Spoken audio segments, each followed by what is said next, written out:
ബനീന സ്മാരക മ്യൂസിയം ഇലഞ്ഞിപ്പൂവ് ഇനി സാഹിത്യ ലോകത്തിന് സ്വന്തം. ഇലഞ്ഞിപ്പൂവിന്റെ ആശീർവാദ കർമ്മം പാലാരൂപത അധ്യക്ഷൻ മാർ ജോസഫ് കല്ലറങ്ങാട്ട് നിർവഹിച്ചു.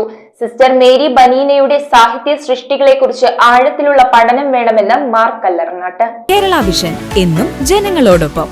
നവമായ ബനീന ആഭിമുഖ്യം കാലഘട്ടത്തിന്റെ അനിവാര്യതയാണെന്ന് പാലാരൂപത അധ്യക്ഷൻ മാർ ജോസഫ് കല്ലറങ്ങാട്ട് പറഞ്ഞു. മലയാളത്തിലെ ആദ്യ മിസ്റ്റിക് കവിയത്രിയും കർമ്മലീത്ത സന്യാസിനി സമൂഹാംഗവുമായ സിസ്റ്റർ മേരി ബനീനയുടെ ജന്മശതോത്തര രജത ജൂബിലിയുടെ ഭാഗമായി പണിതീർത്ത മ്യൂസിയം ഇലഞ്ഞിപ്പൂവിന്റെ ആശീർവാദം നിർവഹിച്ച് സന്ദേശം നൽകുകയായിരുന്നു മാർ കല്ലറങ്ങാട്ട്.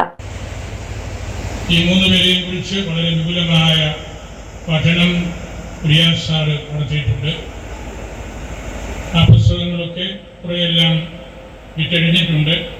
എങ്കിലും ശ്രീയാൻ മാപ്പിള സാറിനെയും ദേവസ്വ സാറിനെയും ബനീനയമ്മയെയും നമ്മൾ കൂടുതലായിട്ട് പഠിക്കുകയും മനസ്സിലാക്കുകയും ഒക്കെ ചെയ്യണം.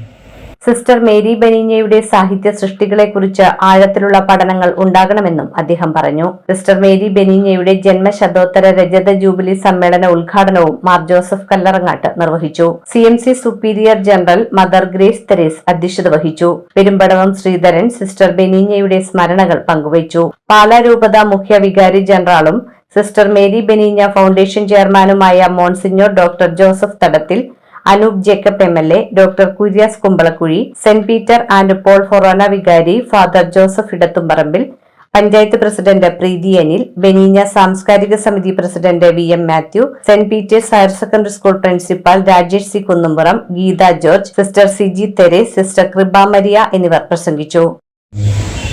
തീർച്ചയായിട്ടും ഏറ്റവും ഉചിതമായ ഒന്നാണ്. പ്രത്യേകമായി അഭിനന്ദനവും ഈ സന്ദർഭത്തിൽ അർപ്പിക്കുന്നു.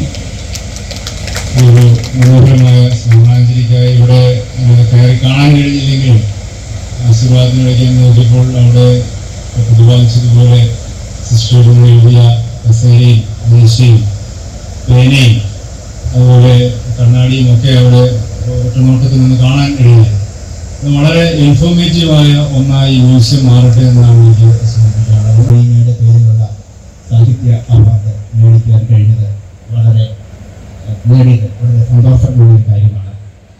എനിക്ക് തോന്നുന്നു കേരളത്തിലെ ലോകത്തിലെ ഏറ്റവും കൂടുതൽ അവാർഡ് കൊടുക്കുന്ന സ്ഥലമാണ് കേരളം.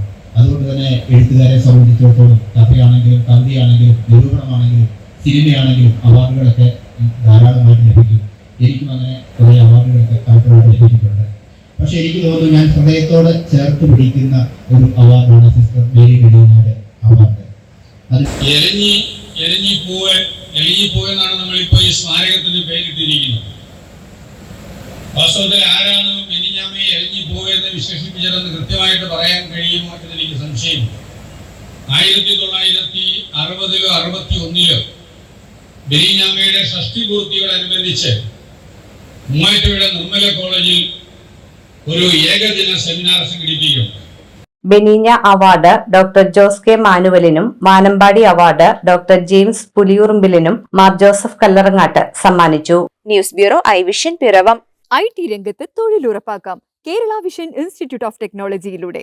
IT മേഖലയിൽ ഏറ്റവും കൂടുതൽ തൊഴിൽ സാധ്യതയുള്ള 3 മാസത്തെ CCNA നെറ്റ്വർക്കിംഗ് കോഴ്സിലൂടെ നിങ്ങൾക്കും മികച്ച ജോലി കണ്ടെത്താം. നിങ്ങളുടെ കരിയർ മികച്ചതാക്കാം.